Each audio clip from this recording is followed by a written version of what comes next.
À l'origine, en fait, je suis fils d'agent Renault. Mon père s'est installé en 91 et donc dès le départ de son activité, j'ai été avec lui. Et quelque part aujourd'hui, je peux dire que je me suis installé 3 fois. Donc la première fois, c'était donc avec eux à 17 ans. Ça m'a donné envie au fur et à mesure des années de m'investir. Ce que j'ai fait moi 10 ans presque jour pour jour après mon père, en m'installant à Mur de Bretagne, en créant une agence Renault. Et parallèlement à ça, j'avais racheté la liquidation de l'affaire de Uzel en centre-bourg. Donc on a tenu les deux affaires pendant 7 ans en parallèle. Et c'est dès le départ, en reprenant Uzel, je me suis rendu compte que l'image que je voulais véhiculer n'était pas en adéquation avec le bâtiment, avec l'outillage, avec l'organisation, parce qu'on peut parler d'organisation de personnes, mais c'est automatiquement lié à un bâtiment. On a créé donc ce garage et dès le départ, j'ai demandé des conseils de Monsieur Lebris de la CARSAT. Il m'a donné à chaque fois les avantages, les coûts financiers que ça pouvait engendrer et le gain de productivité. Le projet, il a mis 3 ans et demi à se mettre en place. Par contre, effectivement, l'avantage, c'est qu'on a réfléchi donc à vraiment tous les postes, tous les volumes pour ne pas avoir à modifier quoi que ce soit dans la réalisation. Pourquoi ? Parce que, bon, je reste une petite structure, c'était des investissements plus que conséquents. On parle d'1 500 000 € quand même au niveau de l'enveloppe.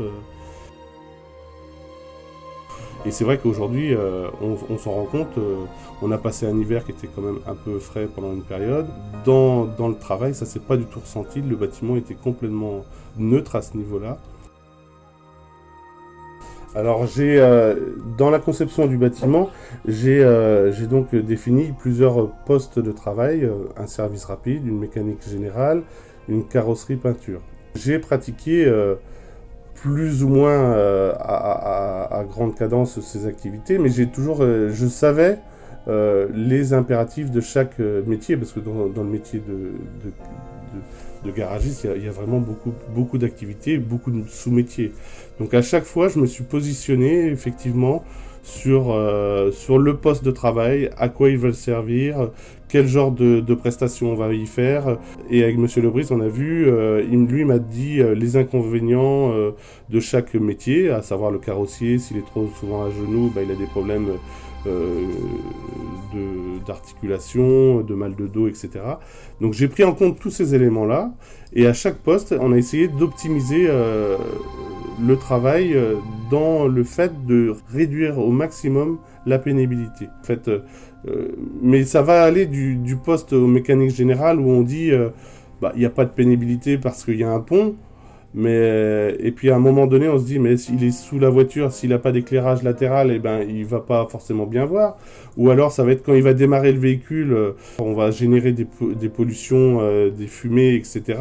Et là on y a mis les prises adaptées au poste, c'est-à-dire qu'on a des systèmes d'aspiration qui vont protéger la personne, protéger l'environnement, mais également on s'est rendu compte après, qui sont bénéfiques parce que on a une incohérence entre la mécanique générale et la carrosserie peinture. Le fait de démarrer un véhicule en changement de turbo ou de moteur, on va générer des particules de gasoil qui sont l'ennemi numéro 1 du carrossier peintre. Parce que ça crée du silicone et du coup ça perturbe son travail d'application de peinture. Les bouches d'aération étant mises sur ce côté-là, on évite ce problème-là. Donc on solutionne le problème de la pollution humaine et du confort de travail dans les poussières pour le carrossier. Donc on se rend compte qu'en fait, en voulant faire un lieu de travail convivial et sécurisant pour les salariés, on se rend compte que finalement ça répond aussi à d'autres problématiques indirectes qu'on n'avait pas pensé. Mon idée, c'était d'être un garage propre, mais propre dans tous les sens du terme. Aujourd'hui, certains se disent propres en disant on traite les déchets qu'on a, mais moi je voulais aller vraiment beaucoup plus loin. Je voulais que dans les 20 ou 30 ans à venir, on soit toujours un garage propre. L'enrobé étant poreux n'en fait pas partie.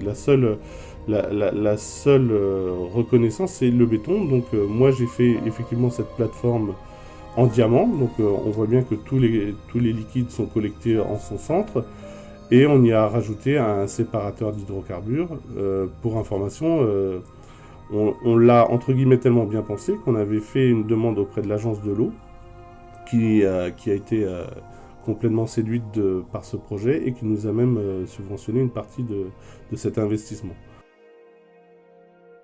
Une des grandes réflexions qu'on a eues avec M. Lebris, ça a été d'optimiser le poste de ma femme.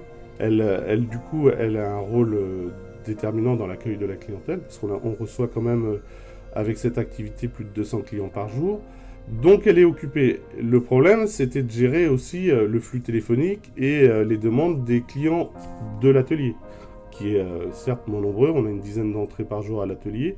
Donc l'idée, c'était vraiment ça, c'était de faire en sorte que ma femme, d'un coup d'œil, puisse savoir si les gars sont en poste, et s'ils sont occupés ou pas pour répondre à une demande d'un client qui serait là pour une panne, une réparation rapide, de savoir si moi j'étais parti en dépannage. Donc là on voit que par transversalité, elle va voir le fond de l'atelier, mais également la partie service rapide, voir si je suis pas sur le parc occasion à discuter avec des clients ou à la station de lavage ou de carburant.